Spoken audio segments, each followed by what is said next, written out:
Okay,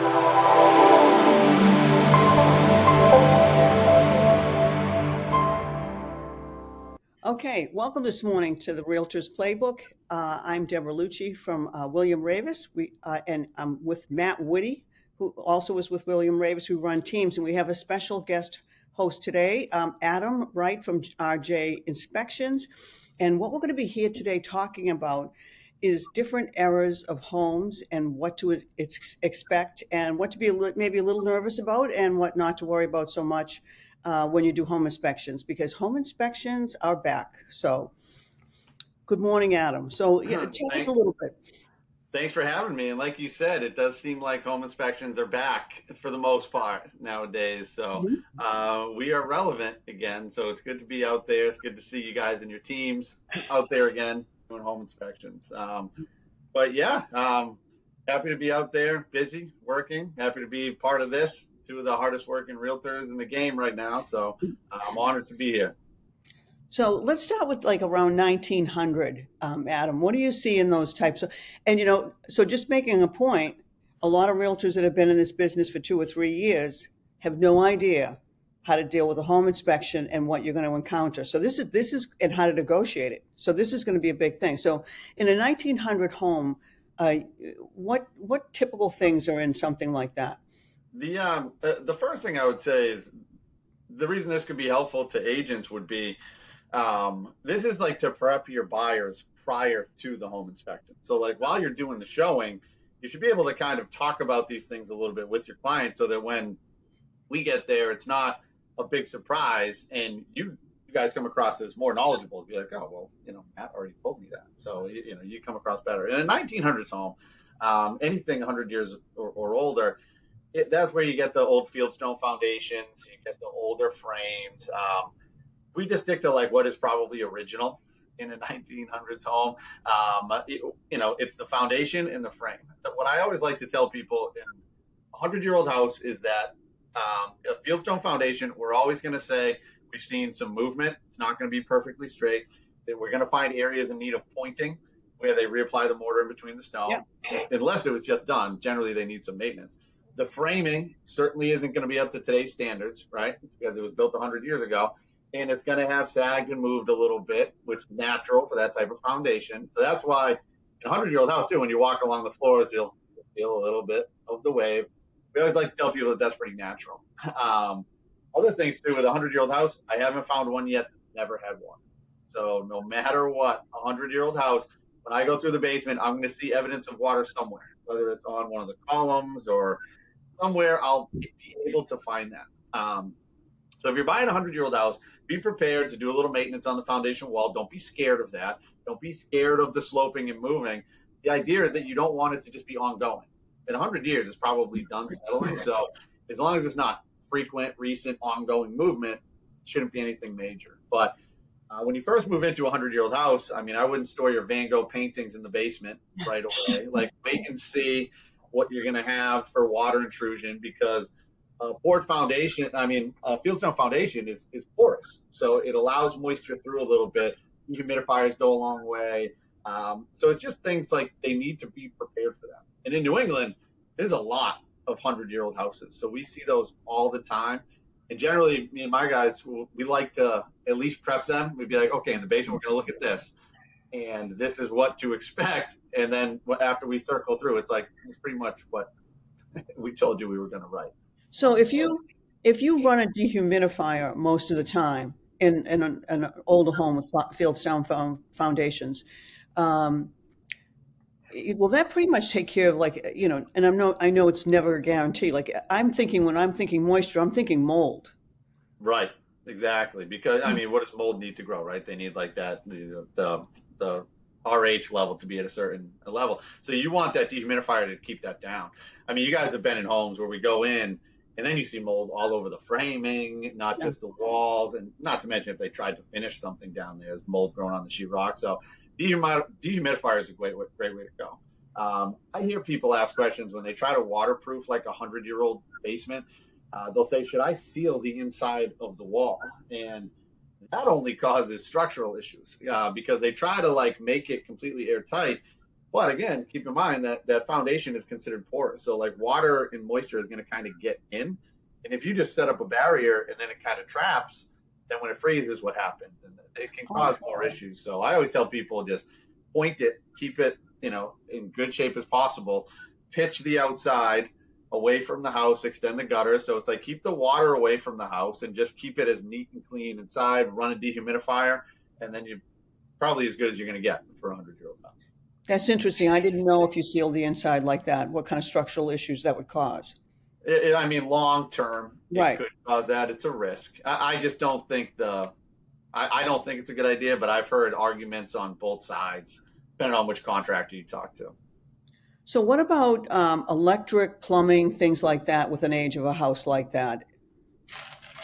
Plumbing wise, that's when we're still going to see those old cast iron drains, right? So the main problem with those is, like, you've been in plenty of these, like, multi-unit buildings where the main drain runs across and you can look under it in the basement and you can see just corrosion and like little knuckles kind of coming out of it. That's an expensive fix eventually. And the main thing with those too is if that's what it looks like right there, what does it look like to the street? So if it's a 100-year-old cast iron drain that's never been maintained or anything done to it from the house to the street to the sewer, there could be problems there. So what people are starting to learn about now is doing sewer scopes. So you guys might run into those on home inspections or like clients will start asking about them. I know in other parts of the country, I know home inspection companies that do them on about half of their inspections, that they do a scope where they remove the clean out cap and they send a camera down so they can see the condition of that pipe.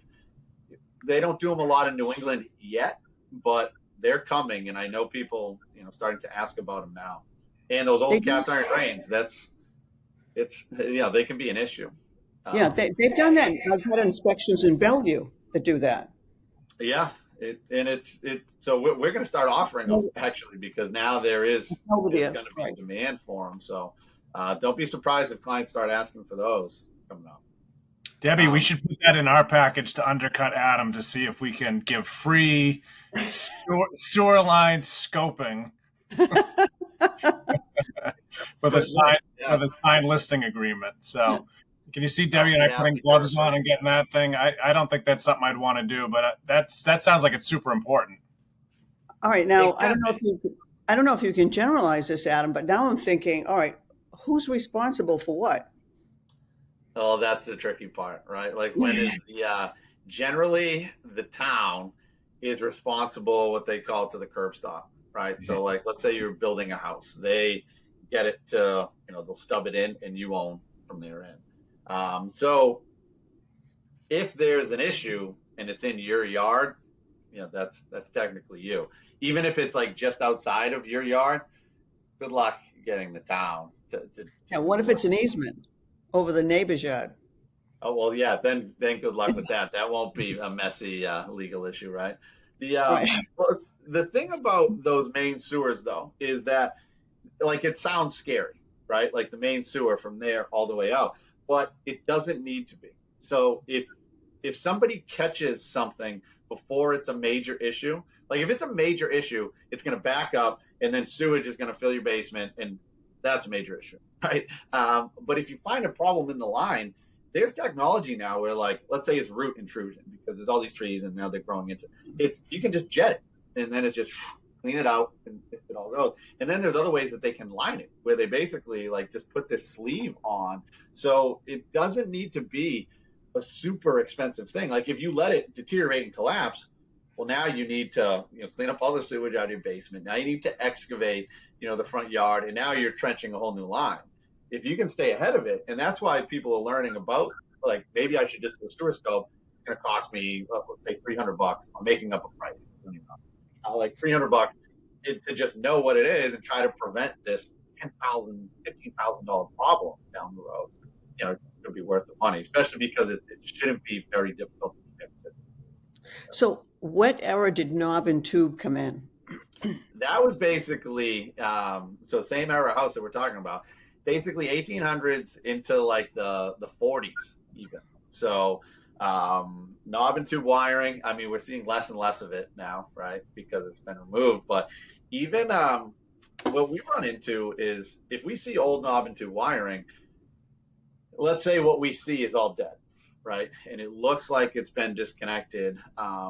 We can't confirm it everywhere, right? Because we can't see through the wall. So, like, let's say the homeowner says, well, everything's been redone, but then we're seeing two-prong plugs or like those old wall sconces on the walls. It's like, or the push button switches, something like that.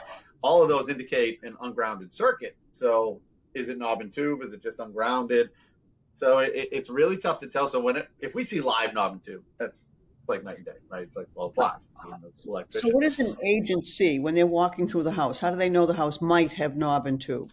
So, I mean, in the basement and in the attic, you'll actually see the knobs and the tubes. For the people that don't know what knob and tube wiring is, it's basically the way they used to do the wiring is they would expose it and they would run from porcelain knobs. The idea is like that wire isn't coated with today's like plastic, so it can't be in contact with anything. So what it does is it runs from porcelain knobs to porcelain knob, and then when it has to go through the wood, it goes through a tube. Hence the knob and tube, right?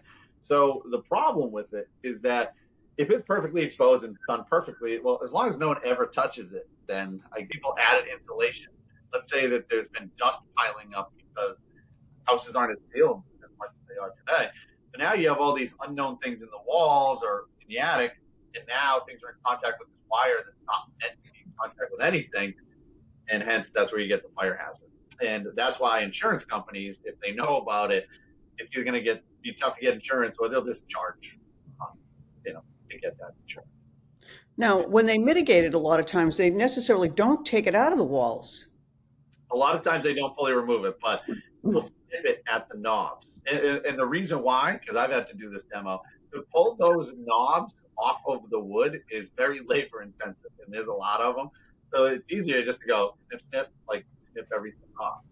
But sometimes, some electricians, I don't want to call some of them lazy, but the ones that just leave it and they don't even snip it, well, we see a wire going up and then going through and then back to the wall. They say that it's dead ended. We want to see like both ends of the wire to know. So like, let's say we're in a basement. We're like, well, I can see the end of it here, and then I can see the end of it here. I know it's not past anything. So that's basically what you want to see. But any history of knob and tube, it's always worth asking anyway, especially if you're on the buyer side. It's like, well, let me just ask the seller's agent or the homeowner and any information that they can get. So if the seller says, hey, this electrician, I have it in writing that he removed all the knob and tube, like, he did. That's about as best an answer as you're ever going to get, unless you demo the entire house and start looking. Okay, so Adam, I'm sorry. Can we jump to the 1950s? Because I know we could probably hang out with Adam all day long. And be like, let's just 100-year-old houses, yeah. But I have this agenda item, and I've been instructed to make sure we stick to it. So if we jump to like the 1950s, is that a block foundation? Is that typical? That's basically when you run into the block foundation. All right, so let's talk about 1950s and maybe start with block foundation. Yeah, so I mean, it basically went from fieldstone foundations to the block foundations before they got to like today's poured concrete. The block foundations it's exactly what you would think. It's a step up from the fieldstone foundations, but it's not as good as poured concrete. The problems that I've seen with those is sometimes they could use some pointing, the same as fieldstone foundation, but it's not as much. It's much simpler. But the step cracking that you see, where on the block, that's pretty normal. So if somebody sees a little bit of step cracking, they shouldn't be too scared. The problems arise here is what I like to tell people is like the major types of movement in the foundation that you care about. If it's horizontal on a block foundation, that means like it's folding in. That's an issue. I mean, you need some sort of bracing, otherwise it's eventually going to keep moving. Or if there's like shifting this way, if it's just like a step crack, but it's like nice and flat, not the end of the world. Just point it, monitor it, keep an eye on it for water intrusion. But if it's like if it's offset, then that's a major issue where there's some pressure pushing it and can kind of, buckle those a little bit.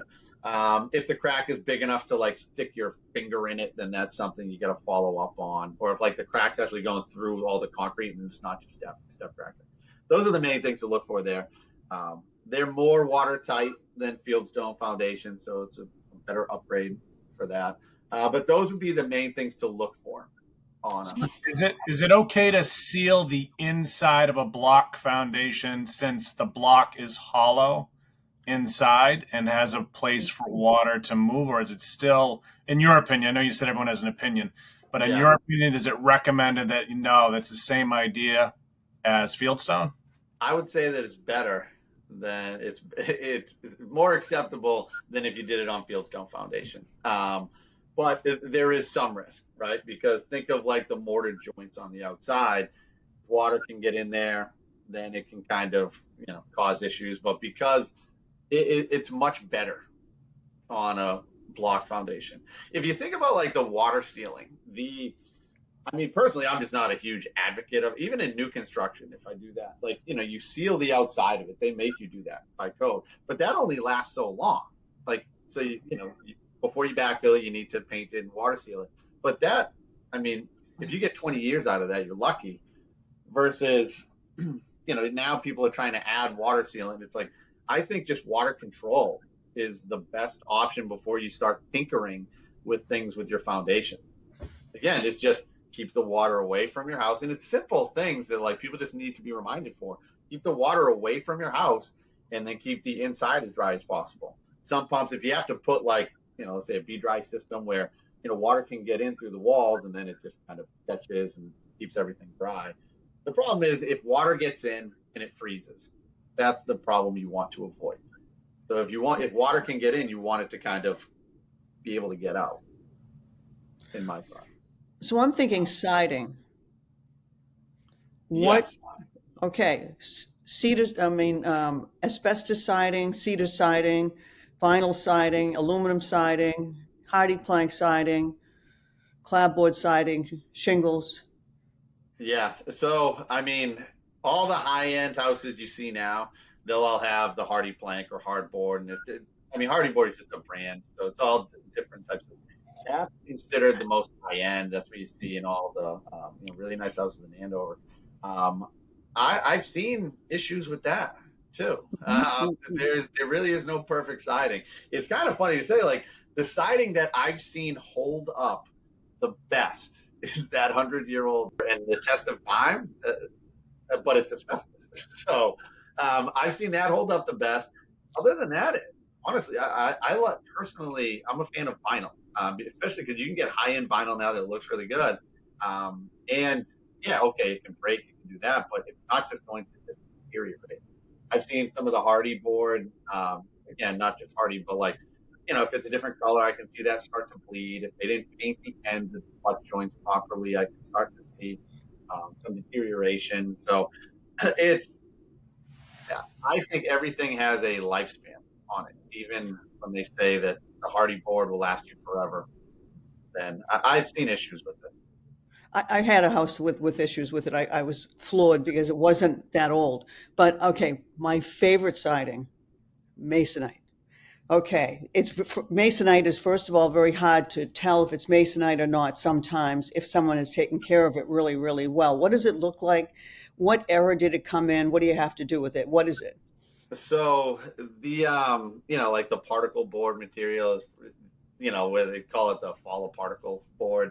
If somebody maintains it, and the tricky part about it is that I've seen houses where it's hardboard on the front, like hardy board, it's wood on the side, and then the back they left like the particle board. So like it can be tricky on a home inspection where it's like, wait, that doesn't look the exact same. I can give you a secret trick to check if you want to know. It's like, if you have a screwdriver on you, go to a spot on the house that no one's ever going to notice. You go underneath and you just chip off a piece underneath to see. If it's wood, your screwdriver's going to go in and you'll be able to feel like, don't split it, obviously. If it's hardboard, it's going to be really hard and it's just going to kind of like scrape it. And if it's particle board, it's like that. And it really doesn't damage if you just put one little hole in a secret spot that nobody will know. I might be giving away the home inspector tips on how to do it, but now when was hardy plank popular? Was it the 80s? So you're talking about like the new hardy board or the particle board? No, excuse me, masonite. When was masonite popular? Was it the I'd 80s? say 70s and 80s. Yeah. But I've even seen it in the 90s too, where people were still doing it. Any house built in that era, there's a chance. I wonder if it was even the 60s too. But the other thing to look for, if you start to see, like at the nail holes, like it'll swell a Yeah. little bit, even if it's just really, really subtle and they took really good care of it, that's where you'll start to see it swelling. And then, you see that, and then you check it with a screwdriver, you're like, yeah, this is all. Yeah. I always tell the team to look where the board meets, and The if it's edges, covering yep. out a little bit. Right, that corner piece of trim, and then where all the siding butts into it, that's where you can start to see deterioration if they didn't caulk it frequently, and then around the nails. Yeah, and I've seen problems where I had a client that we called that out, and he just figured he'd move in and deal with it, and I'll fix the siding. And I just said, okay, but just beware, like it looks like water had gotten behind it too. And when he started pulling it off, now he needed to change all the plywood, and the next thing you know, he's stripping the whole front of his house, and now re-plywooding everything, and it turned into a much, much bigger job. So if there's particle board and then you suspect that water has gotten behind it, it could be more of an issue. All right, let's talk wiring. All right, so I know exactly the houses that I'm thinking about. Aluminum wiring. So we did the knob and tube. Now we got aluminum wiring. Right. When was that? What is it? What era is that around? That's 60s into the 70s.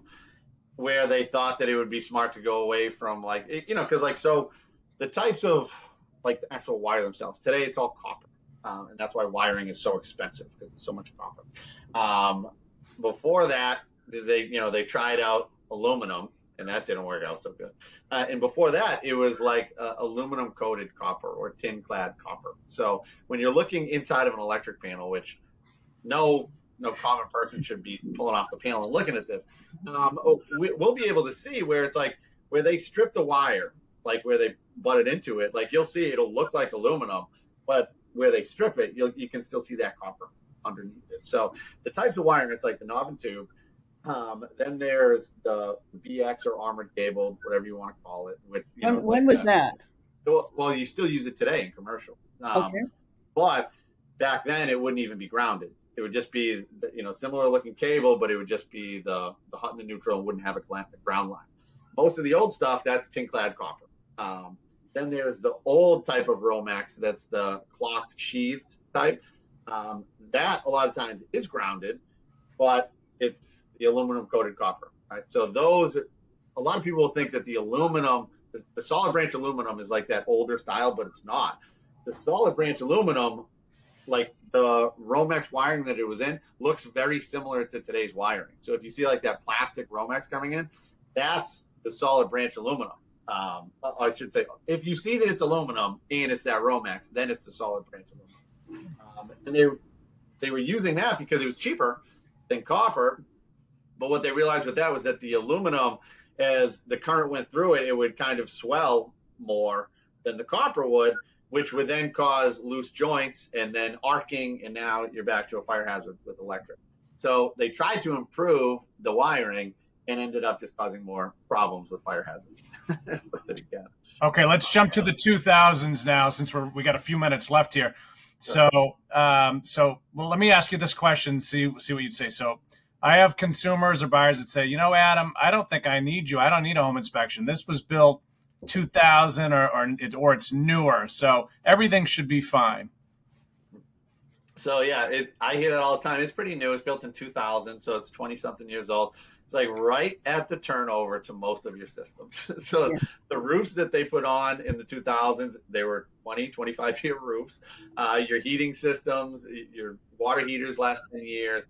Not to mention the 2000s, early 90s, that's when it was acceptable to just throw bathroom fans into the soffit vents without full exits. Like the structure should be pretty sound.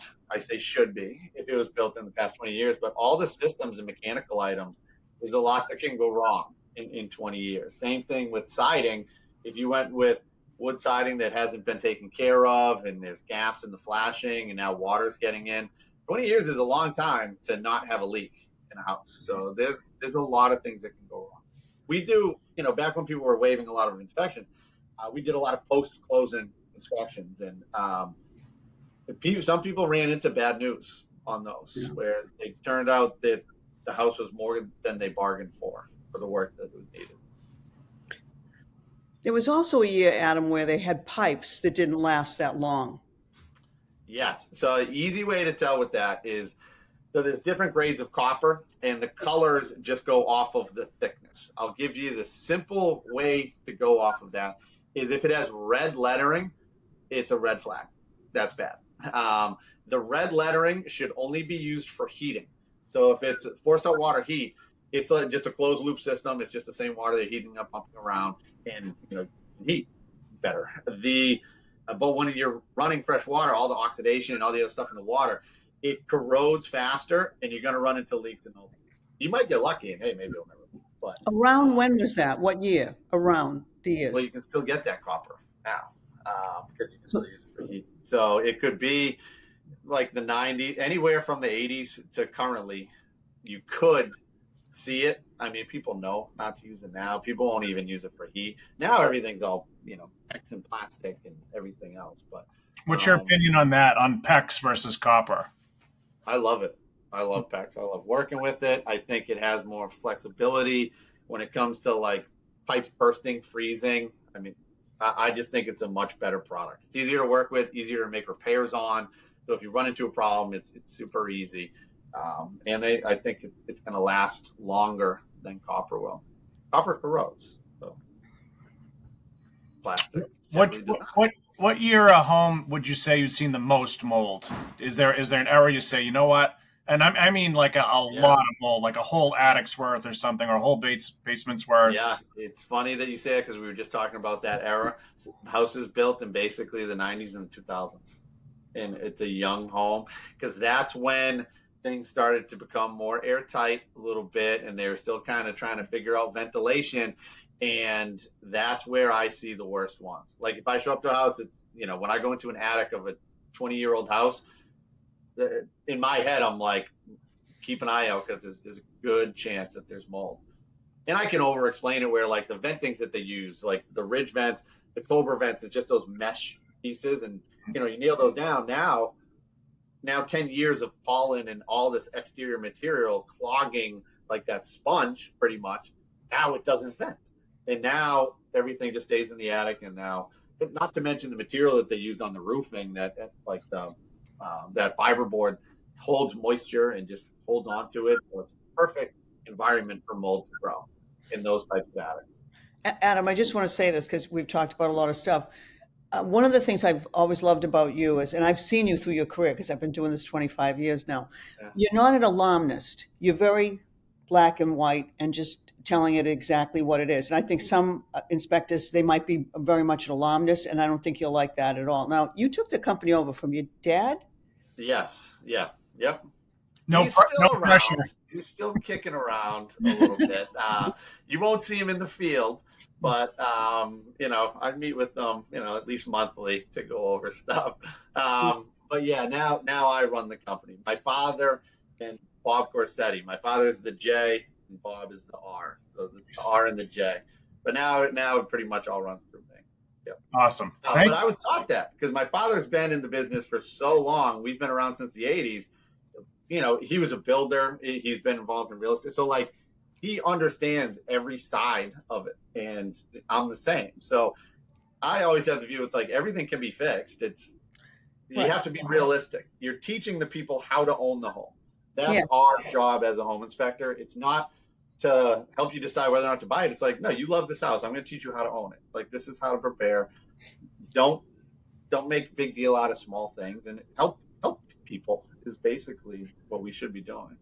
Yeah, and the cool thing about you, the solid branch aluminum that you mentioned, I made it sound scary, right? Because it could be a fire hazard, but it's such an easy fix. Like, they basically pigtail the outlets. You pull the outlet out, you put a pigtail. You have to do it at all the outlets, but you don't have to rewire the entire house to fix that.